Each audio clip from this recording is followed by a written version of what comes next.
بسم اللہ الرحمن الرحیم۔ السلام علیکم دوستو، آج کا سوال ہے کیا دم، تعویذ اور روحانی علاج ہماری تقدیر بدل سکتے ہیں؟ ایک مصیبت جو ہماری تقدیر میں لکھی ہے، کیا وہ روحانی علاج سے ٹل سکتی ہے؟ ایک بیماری اگر ہمارا مقدر ہے تو اس کے آنے پر اسے مقدر سمجھ کر کیا ہمیں خاموش نہیں ہو جانا چاہیے، یا اللہ کی لکھی تقدیر کا مقابلہ کرنے کے لیے روحانی علاج کروا لینا چاہیے؟ کیا اللہ کی لکھی تقدیر غالب آئے گی یا ہمارا روحانی علاج و تعویذات؟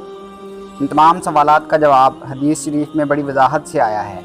ایک صحابی رضی اللہ تعالیٰ عنہ نے ان سوالات سے ملتا جلتا ایک سوال کیا کہ یا رسول اللہ صلی اللہ علیہ وآلہ وسلم، اگر ہماری مصیبت تقدیر کا حصہ ہے تو پھر دوا، دم اور جاڑے کا کیا فائدہ اور ضرورت ہے؟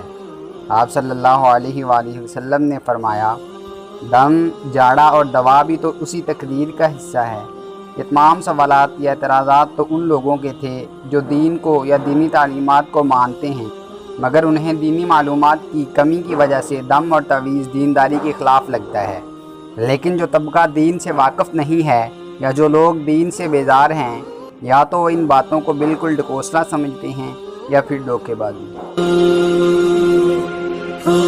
دوستو، اگر آپ کو ہماری یہ کاوش پسند آئی ہے تو ویڈیو کو لائک کریں، شیئر کریں اور کمنٹ باکس میں کمنٹ کر کے اپنی ذاتی رائے ضرور دیں، اور ہمارے چینل کو سبسکرائب کر لیں اور بیل آئیکن کو پریس کر دیں تاکہ مزید نئی آنے والی ویڈیوز آپ تک براہ راست پہنچ سکیں۔ ملتے ہیں نیکسٹ ویڈیو میں، تب تک کے لیے اپنا اور اپنے اپنوں کا خوب خیال رکھیے گا۔ اللہ نگہبان۔